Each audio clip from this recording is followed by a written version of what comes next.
Hello! Shwmai. Today, it's International Tenants Day. Heddiw yw diwrnod rhyngwladol y tenantiaid. Pob flwyddyn, ledled y byd, mae'r diwrnod yma yn ffocysu ar hawliau tenantiaid a chyfiawnder tai.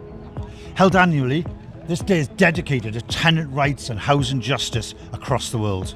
Yma yng Nghymru, rydym yn dathlu drwy gynnal sesiwn efo siaradwyr o Portugal ac Awstria.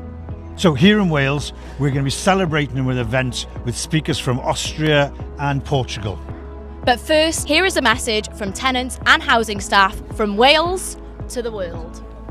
Today we celebrate the International Tenants Day, a day of solidarity and action.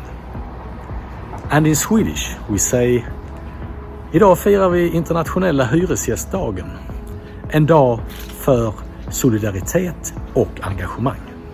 Bonne journée internationale des locataires. Happy International Tenants Day from Lamfoist and Abergavenny Monmouthshire Housing Association properties, where my great-grandparents once called home.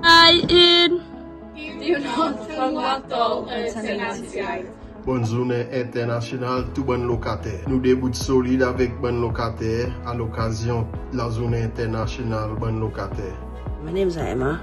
I'm chair of TPAS Cymru, and I'd just like to say Happy International Tenants Day to all tenants and renters out there. Fôn Internationalny Mi Tenantag. Szczęśliwego Międzynarodowego Dnia Lokatora. Diwrnod tenantiaid rhyngwladol hapus. اليوم العالمي السعيد. Feliz Día Internacional de los Inquilinos. अंतर्राष्ट्रीय किराएदार दिवस की शुभकामनाएं. Dia Dave a charge is me se orla agus bhhail an banachtaí lá idirnáisiúnta na Jinadarí a gé ar na Chinadarí a leg ar fad an dún. بين الأقوامي دي موقته سبين كي لك مبارك. مالين تعالن كأ مالين وناكسن ومالين تعالن كأ كريستها قريها تاف. سو دواد مالين وناكسن. Happy International Tenants Day.